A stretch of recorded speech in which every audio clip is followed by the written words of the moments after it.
discussing the theaters of the South and also the politics of national theater. We're very happy to host Steve Burmer, this third keynote speech this morning. Steve Burmer is Professor Emeritus of Drama at Trinity College, Dublin, and was recently a research fellow at the Research Center Interweaving Performance Cultures at the Free Universität of Berlin, formerly head of the School of Drama, Film and Music at Trinity College, Dublin, and he has been a visiting professor at Stanford University and the University of California at Berkeley. He has written and edited 20 books and recently co-edited a special topic on theater and statelessness in Europe that we had the pleasure to sign in this conference, I think 2 years ago. For Critical Stages, also in 2016, his latest books are Performing Statelessness in Europe, Palgrave Macmillan 2018, and Duluth, Guattari, and the Art of Multiplicity, in 2020.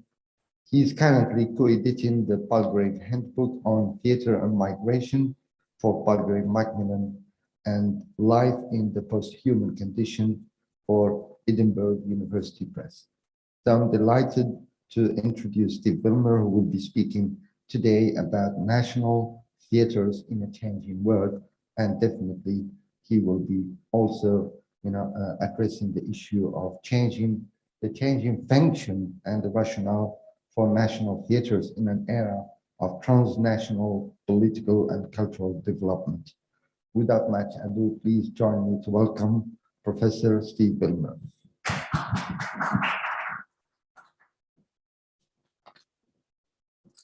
Thank you very much, Professor Khalid Amin. I'm very glad to be here, and I'm very happy that you have managed to organize this conference in very difficult times. Barakallahu feek. In this paper, I will discuss the changing function and rationale for national theaters in an era of transnational political and cultural developments. The national theater that were created in the late 18th to early 20th centuries in Europe played an important role in developing a sense of national identity and national character. There were two general types of national theater that were developed during the early period.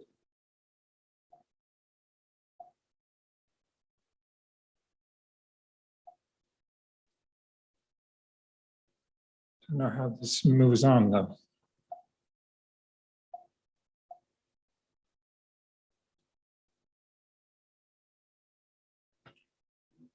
It doesn't seem to move on.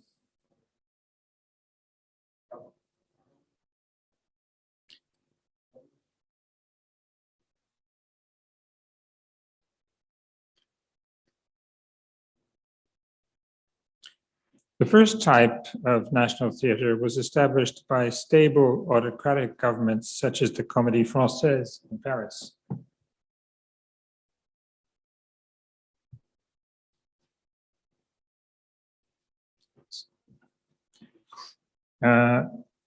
Which was founded by Louis XIV in 1680 to stage French plays, principally by Racine, Corneille, and Molière.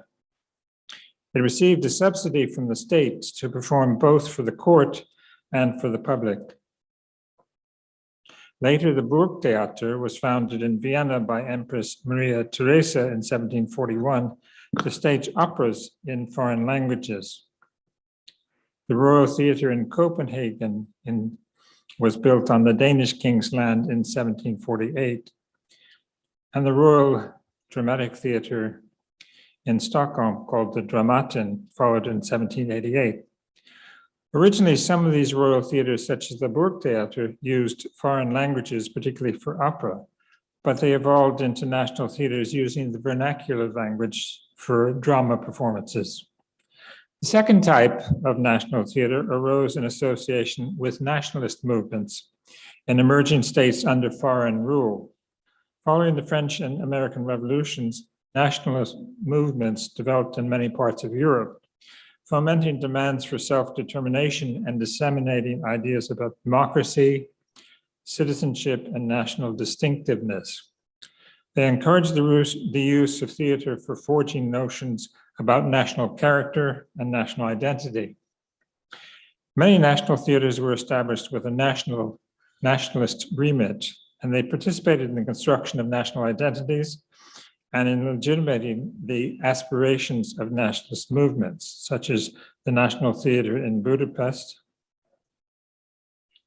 the National Theatre in Bergen, or it's actually was called the Norwegian Theatre in Bergen, the National Theatre in Prague, the National Theatre in Helsinki, and the Abbey Theatre in Dublin, which is where I'm from. Drama in the vernacular language in these emerging European states was one of the principal and most visible forms of the cultural nationalist movement of recovery and mythification. Cultural nationalists investigated and exploited folklore, myths, legends, and local history, and also romanticized the lives of the rural folk. Medieval epics such as the Nibelungenlied, the Nordic sagas, the Kalevala, and other legends were suddenly regarded as important and used as raw material for creating new works of art. From the late 18th century, folklore and ethnography, as well as philology, became important reservoirs for notions of national culture. Many of the notions of national identity that persist in European countries today owe their origins to 19th century myth-making by cultural nationalists who were influenced by the values and ideals of Johann von Herder and German nationalism and romanticism that stressed the spirit of the nation and the importance of the national language. Although the social circumstances in the various countries differed from one another, the process was similar and tended to formulate national character and culture as essentialist features, which were deemed to have arisen organically in the development of the nation. In addition to these types of monarchist and nationalist theaters, there were national theaters which fell outside these patterns, such as in Germany, where the National Theatre in Hamburg, which was established in 1767, provided an interesting but short-lived experiment of a citizens' theatre, but where later attempts at national theatres in German-speaking lands evolved more into court theatres. In Poland, the National Theatre followed both of these two patterns. Since it was created in 1765 under the Polish monarchy, but after Poland was carved up by Russia, Prussia, and Austria, the Polish National Theatre took on the role of a national theatre within a suppressed but emerging nation, in which the use of the term national theatre was prohibited until independence in around 1920. However, some major countries in Europe, such as the Netherlands and Switzerland, never created national theatres, and others, such as Britain, Spain, and Italy, took many more years to establish them.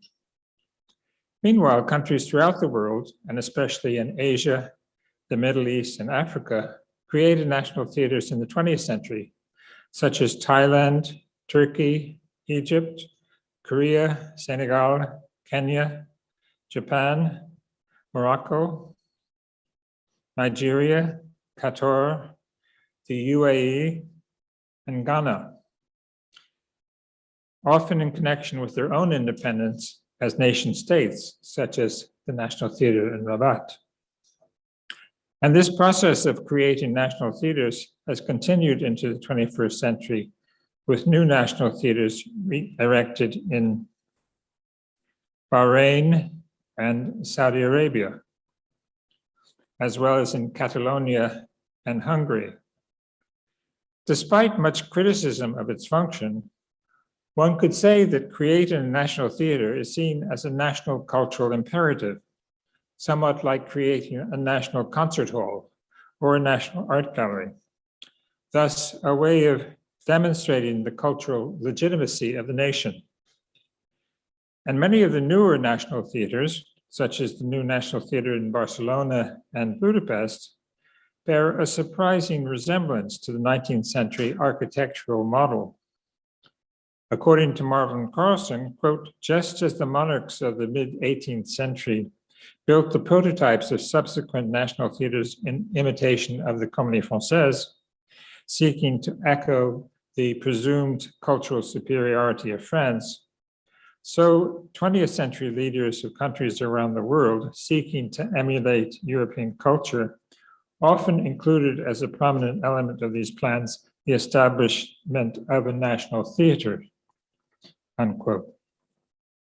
Nevertheless, the national theaters in some parts of the world tend not to be used as frequently as in Europe for dramatic purposes. And in some cases, they are hardly used at all.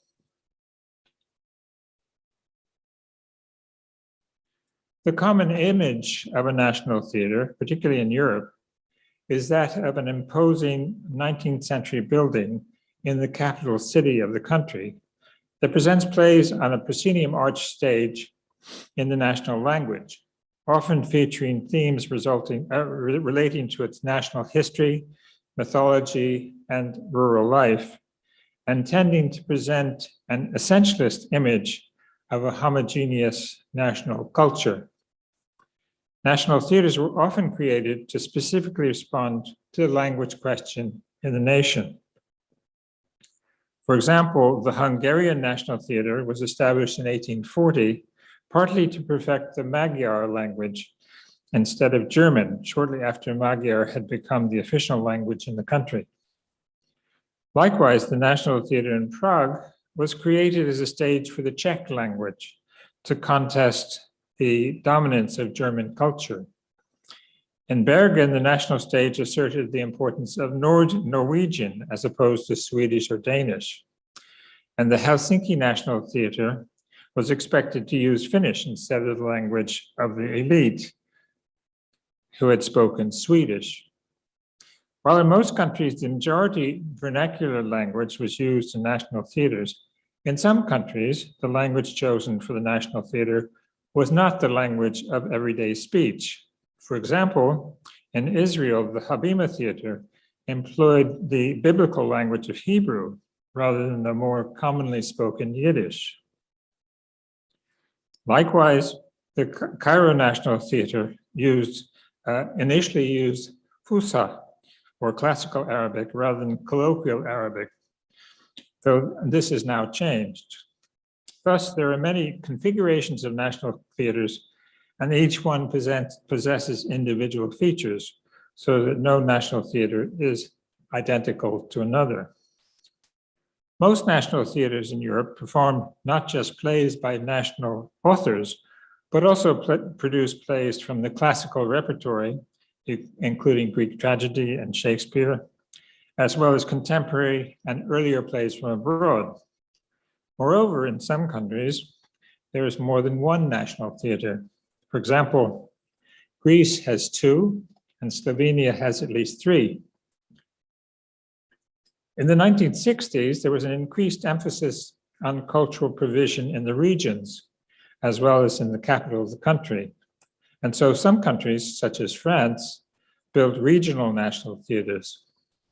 In Sweden and Norway, national touring companies were created to tour throughout the whole country, rather than remain in the capital city in one building.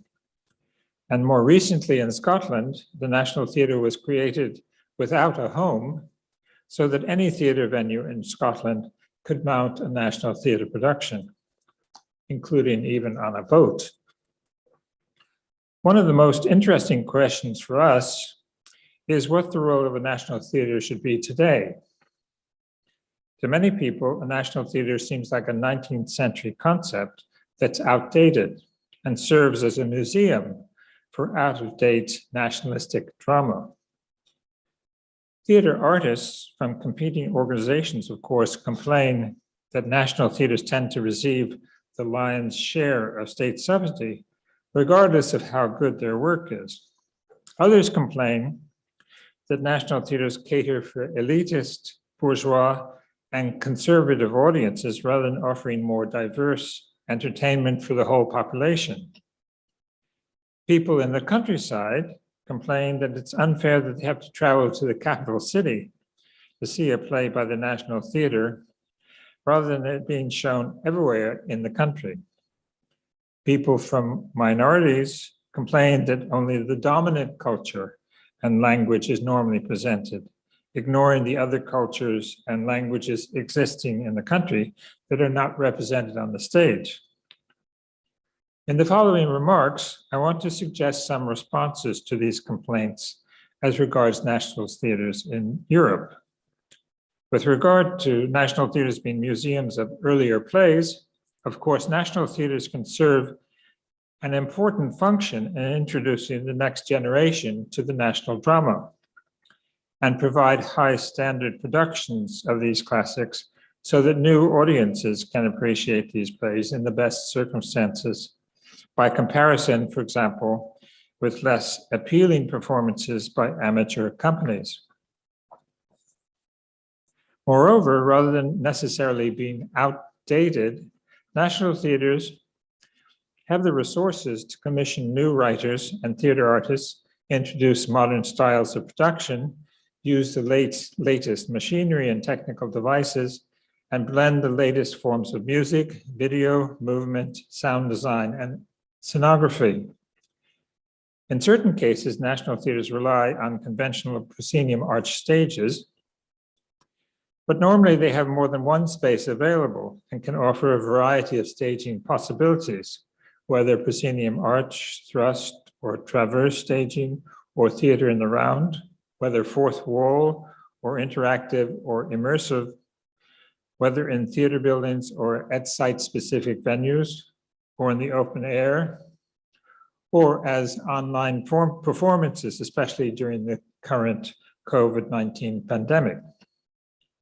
Moreover, national theaters can address current social and political concerns by commissioning new work that reflects on contemporary social issues and changes in society that can challenge the status quo.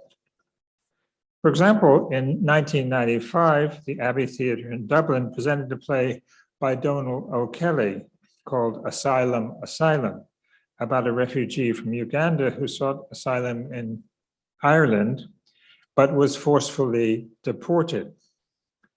The issue of asylum had hardly surfaced as a political issue in Ireland at the time, but Donal O'Kelly used the platform of the national stage to attack the government's intolerant approach to asylum seekers and named their policies as racist.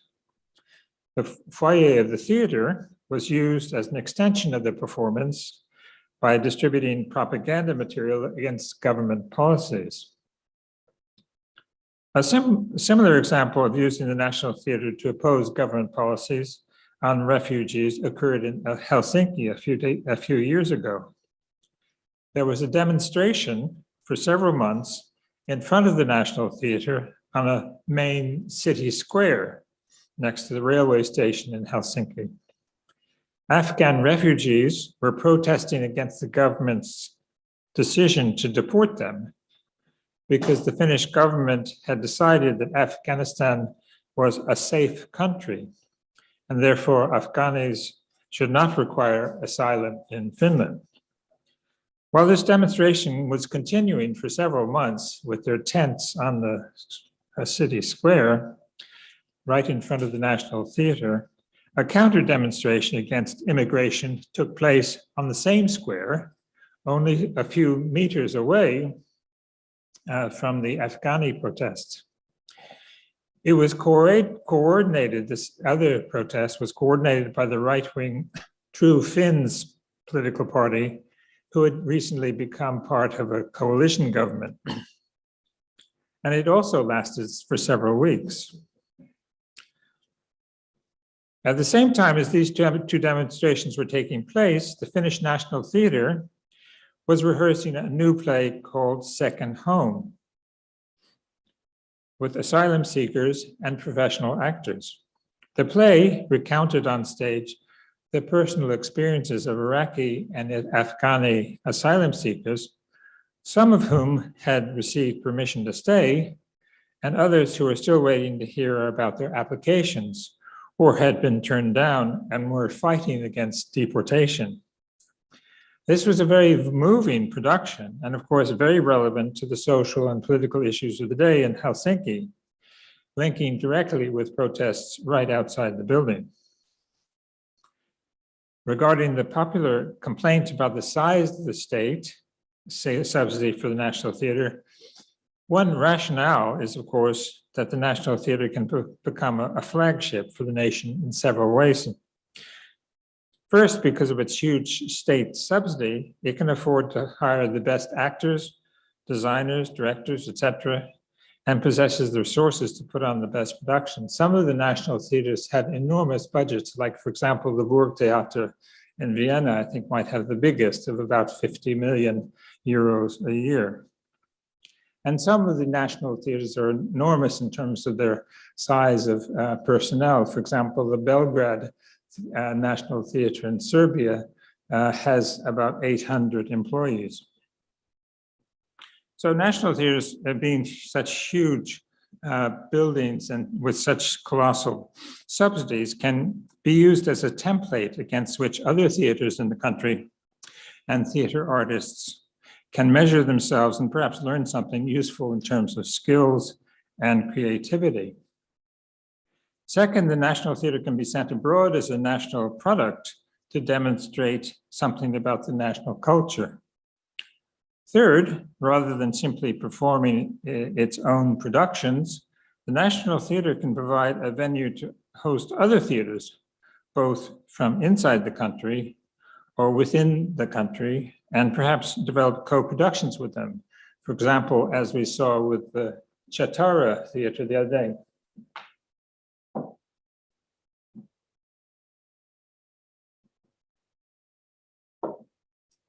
So as I understand it, Chatara, the production was developed at the National Theatre in Rabat and was also using different languages.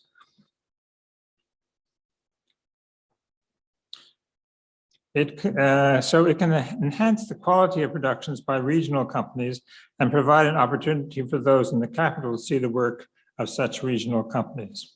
Fourth, the National Theatre can use some of its subsidy to tour around the country or to convert its shows for film, TV, or the internet to allow it to address a larger and more diverse audience. For example,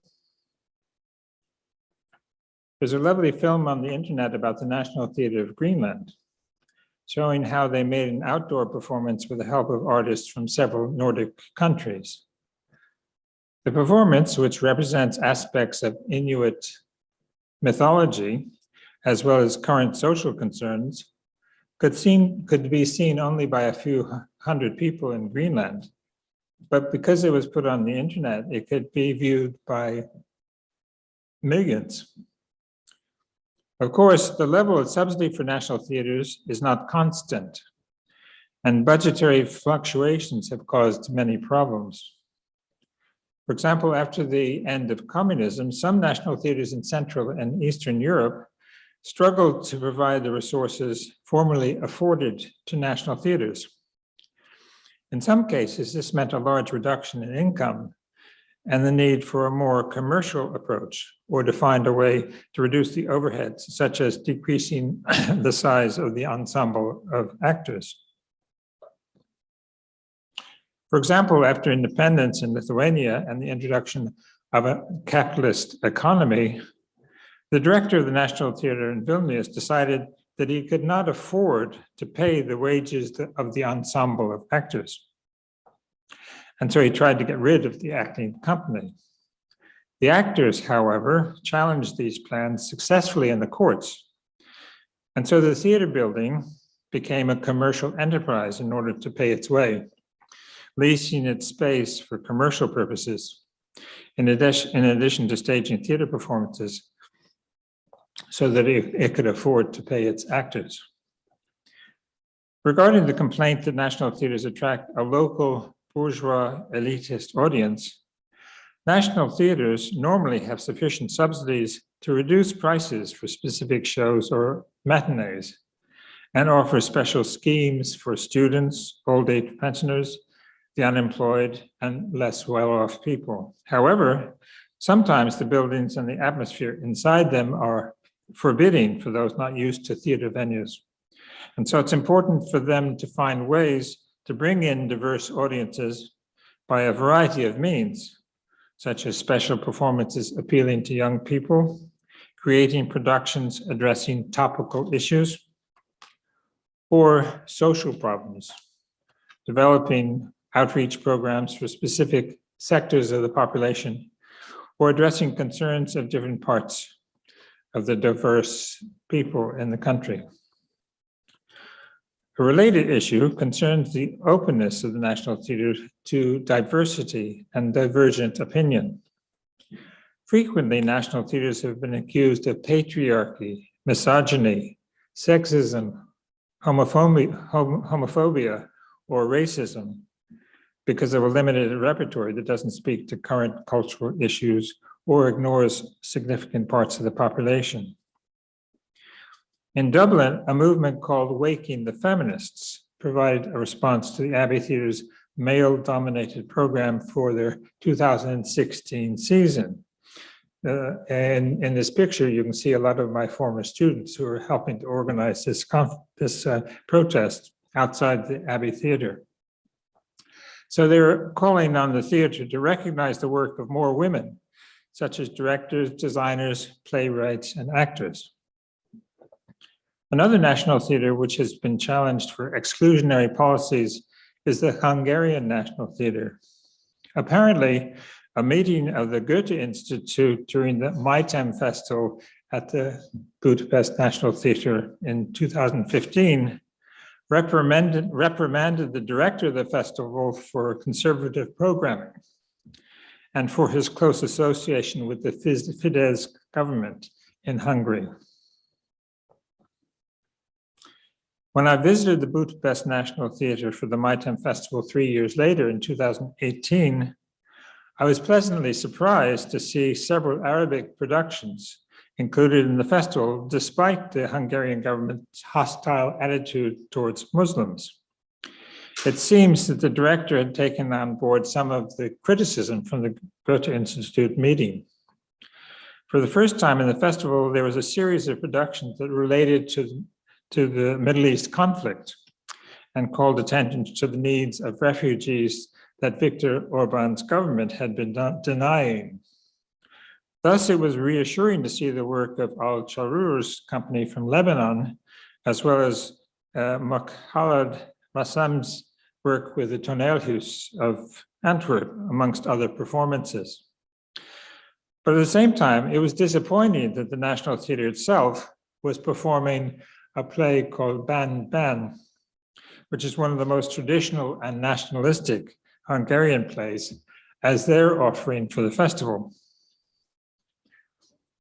In the past, language has been an impediment for people speaking other than the national language. But now, with surtitles, it's possible to present shows that diverse audiences can understand. Surtitles are also useful when national theaters host performances from abroad in different languages. For example, the National Theatre in Strasbourg, which is on the French-German border, hosts plays in different languages such as French, German, and Italian. Some national theaters perform plays using more than one language in the same performance, such as we saw the other night in the Chatara production. The Maxim Gorky Theater in Berlin is an interesting example of this as well. There's no national theater in Germany today, but the state highly subsidizes the Maxim Gorky Theater as one of the most prestigious theaters in Berlin. Up until 8 years ago, the Gorky maintained an ensemble of white German actors. But in 2013, it appointed Sherman Langhoff, a Turkish immigrant, as the director. She has totally transformed the theater ensemble into an ethnically and linguistically diverse group of actors that perform plays in multiple languages, such as English, Turkish, Arabic, Hebrew, Bosnian, Russian, and of course, German. Since Berlin is an international city with almost a third of the population being non-native German speakers, it makes sense for the theater to try to attract a multicultural audience. On their website, they say the Gorky is for the whole city, and that includes everyone who has arrived in the city in the last few decades, whether in search of asylum, whether in exile, whether they be immigrants or simply people who grew up in Berlin. What's perhaps more important is that since Langhoff took over, despite the unusual casting and linguistic diversity that her diverse ensemble enables, the theater has often been selected as the best German theater. And its productions have frequently won awards and been invited to the prestigious Theater Treffen.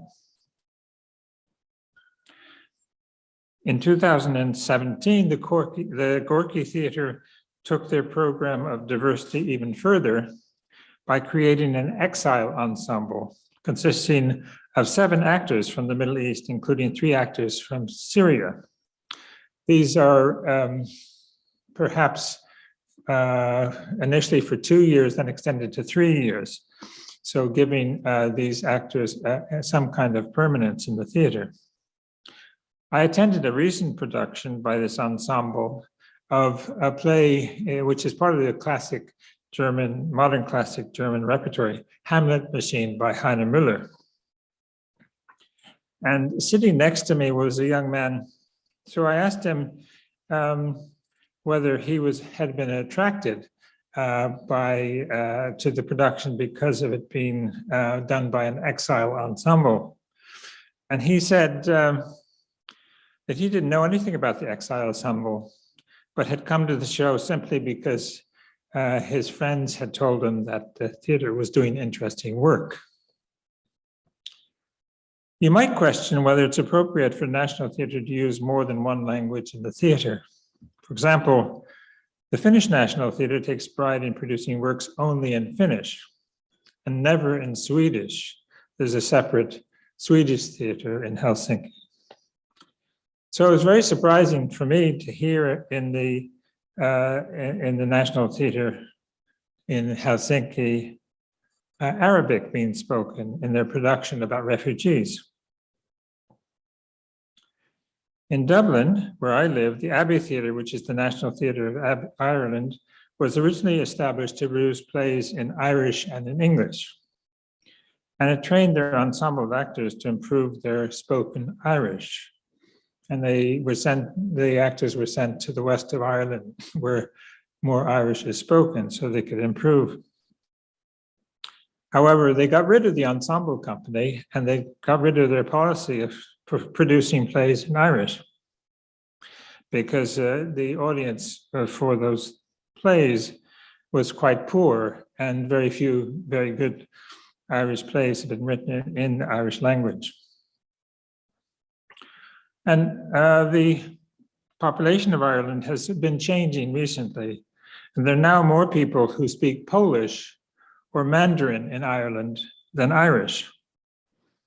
And the society has been changing in other ways as well. Up until 1990, abortion, divorce, and contraception were all illegal. And the male-dominated Catholic Church held sway over the population. Since then, priests have become virtually invisible for fear of personal attack. Various scandals, such as the sexual abuse of children and the incarceration in mother and baby homes of unmarried pregnant women whose babies were taken away from them and sold for adoption, have taken an enormous toll on the credibility of the church. New laws now allow for contraception, divorce, abortion, and even same-sex marriage. The country has elected recently 2 women as presidents, Mary Robinson in the 1990s, followed by Mary McAleese who challenges, Mary McAleese, who challenges the authority of the church at every opportunity. Even the universities in Ireland are changing their policies regarding the advancement of women. And just in the past year, 4 women have been elected as heads of their universities, including at my own university, Trinity College, Dublin, which was founded by a woman in 1592, Elizabeth I, and now has its first woman as its head in its 430-year history. Thus, it's perhaps significant that the most recent play I saw in the Abbey Theatre last month, I Girl, was written by a woman, directed by another woman, acted by another woman, and set, costume, and lighting designed by 3 other women. Marina Carr's play, I Girl, presents a kind of potted history of women throughout the centuries, all acted by one female actor, Olwen Fure, who you can see in the picture here. Starting from Neolithic times and Greek mythology, Fure plays a variety of women, including Demeter and her daughter Persephone, Jocasta and Antigone, as well as other archetypal figures like Joan of Arc. And the play ends with what seems like a personal portrait of the artist herself, questioning her role in her family and in her community. I Girl is a far cry from the typical Irish play about Irish men and their concerns that featured for so many years in the Irish canon of the National Irish Theatre, indicating how a national theatre can accept change, broaden the notion of the nation, address those who have been excluded or marginalized, and create new visions of society. Thank you.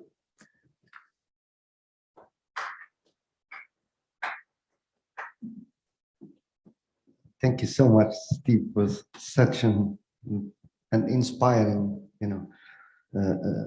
presentation on the national theaters and particularly the politics of what's going on here and there. I was quite happy to hear also you speaking about Morocco and Tunisia, Egypt, and also Saudi Arabia. Saudi Arabia just initiated, the National Theatre, which is part of the Commission of Performing Arts, Theatre and Performing Arts. And I think, that they will definitely embark on very large projects in the future. National theatres, yeah, it's true, it's a 19th century concept. As you already mentioned, some of the readings are seeing it like that.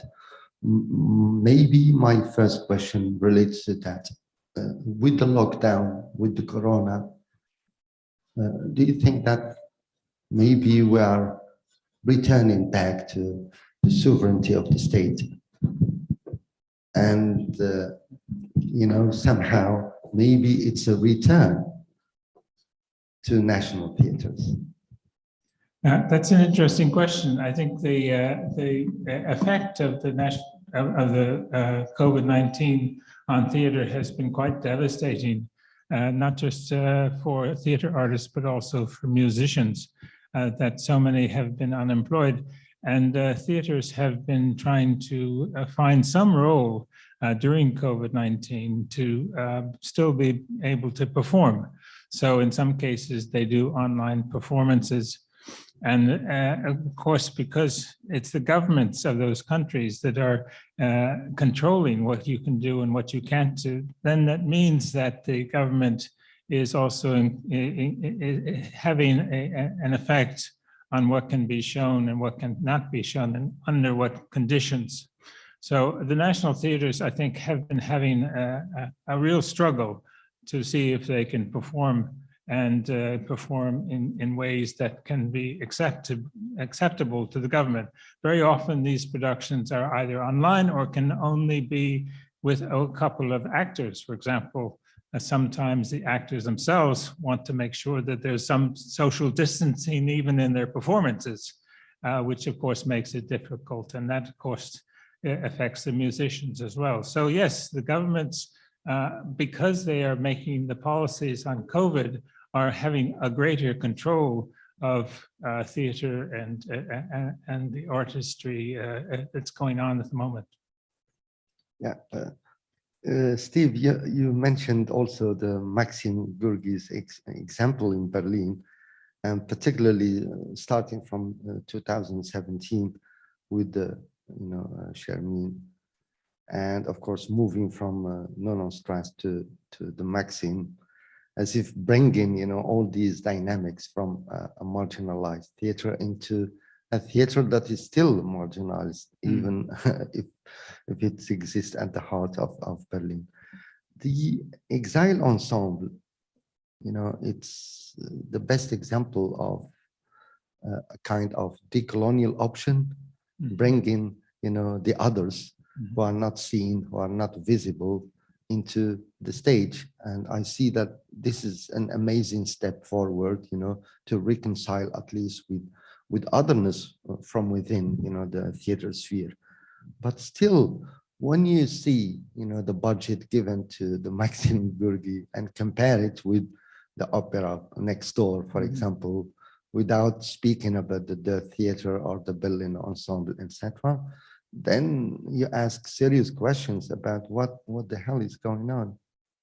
Yeah, I think you could say that the Gorky Theatre has a small budget compared to the opera, but at the same time, it has an enormous budget compared to some other enterprises. For example, the Abbey Theatre in Dublin would have a smaller budget than the Gorky Theatre in Berlin. And so, but we are comparing the budget within the theater sphere in Berlin, with other theaters in Berlin. Yeah, well, that's true. Of course, when you compare it with Morocco, for example, it's a huge number. Yeah, yes, of course. So the Gorky Theatre is, you might say it's struggling compared to the Deutsches Theater or for the National Opera, but at the same time, it is doing very well. It's got an ensemble of a number of actors, and it has quite significant resources. So yes, obviously the German public or the German government is supporting opera to a much greater extent. And of course, there are certain costs involved in certain kinds of productions. If you're doing opera, you need to pay not only the people on stage, but also the musicians and the chorus, and the lead singers. So it's a very expensive form of entertainment. Whereas if you just have an ensemble company of actors, then the overheads are less. But anyway, I would still say that the Gorky Theatre is able to do an enormous amount of work with the resources that they have in terms of having quite a substantial ensemble. They, of course, get money from different kinds of foundations to be able to subsidize different kinds of work, like the Exile Ensemble is not just funded by the theater, but also funded by outside foundations. And they have been doing quite substantial pieces of work in addition to what so they have the Exile Ensemble, but they also have their own ensemble in addition to that. And there is some movement between one and the other. So you can see productions, for example, which have some of the cast, like the Syrian actors in the Exile Ensemble performing in the other plays which are staged, like, for example, a play called The Situation, which was about people from the Middle East who were living in Berlin, and the situation of having suddenly Israelis and Syrians and Palestinians living next to each other in Berlin and performing in the same production. And maybe the last question, my last question, maybe it can relate to this the idea that, you know, national theaters most of the time are centralized in capitals. And of course, you mentioned that people sometimes they you know, they are kind of, you know, hesitant to move to the capital towards a performance because it's time consuming, money consuming, and everything. What do you think about, you know, the French model, for example, of having regional theaters, regional national theaters? Yeah, I think that's a good idea. And as I say, there are different models for this. The regional national theaters in France is one model. Another model is what they have created in Scotland, which is to have no theater, which is the National Theatre as a venue, but every theatre as the potential national theatre for the National Theatre of Scotland. So in other words, they created this idea of a national theatre without a home. And then each theatre within the country. But with an ensemble, right? They have no, there's no ensemble. There's no ensemble that's traveling around. These are just theatres themselves who decide they want to do a national theatre production. They apply to the National Theatre Administration and say, we want to do a national theatre production. And then the National Theatre Administration decides whether, yes, that's good enough or interesting enough. And so then they can get the right to call it a national theatre production. That's different from the model in Sweden, where they have a national theatre touring company. Again, it doesn't have a home. It's an ensemble of actors who travel around the country and perform a national theatre play.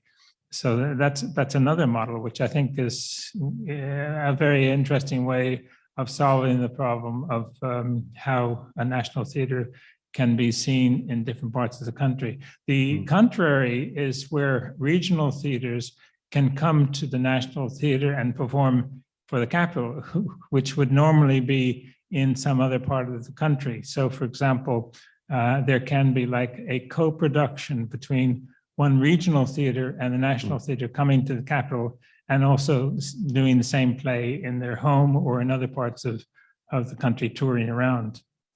Right.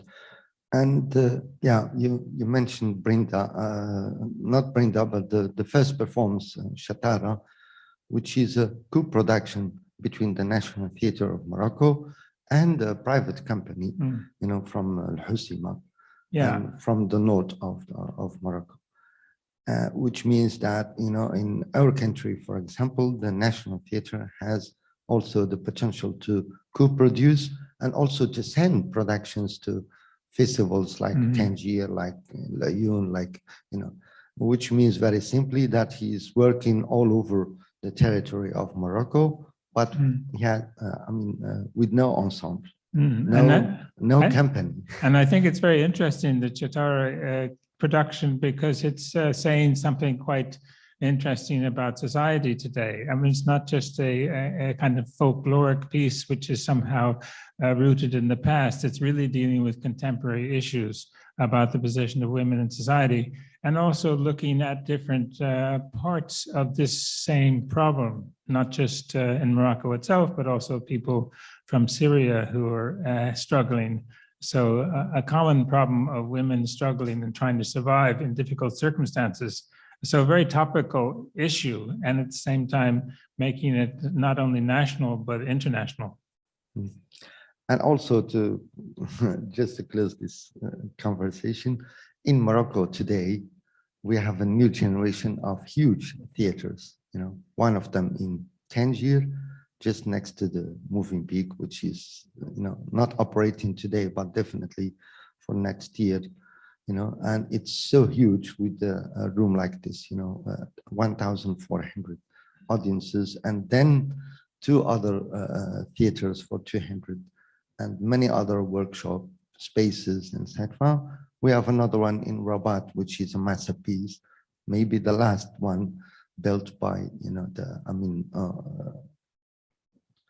planned by Zoha Hadid before she passed, and a third one in Casablanca, and all the three big theaters are, you know, will be inaugurated by His Majesty King Mohammed VI, and definitely this will be constituting a new era in performing arts in Morocco in the future. Do you think the association of these huge theaters and theater spaces with the National Theatre can be like a networking or something like this? Yes, it can. At the same time, of course, theater buildings are not the only places for performances. It's very often useful to have outdoor performances or theaters which are in site-specific locations, which can somehow be resonant because of the space that they're using.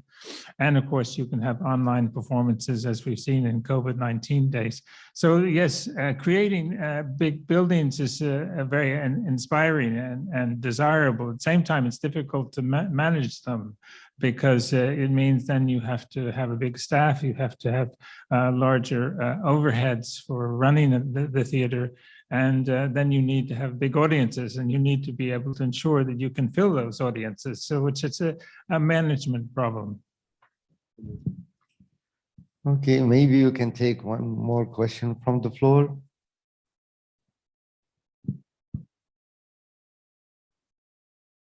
Okay. So once again, Steve, that was a wonderful conversation. Thank you so much. Thank you. This is not the first time that you are here. No, I'm delighted to be back. I'm delighted to be back in these circumstances as well. I hope that you will be back very soon after COVID-19. Very kind. It seems that it will be staying with us, you know. Yes. This is very strange, this new lockdown again. Yes. Thank you so much. Thank you.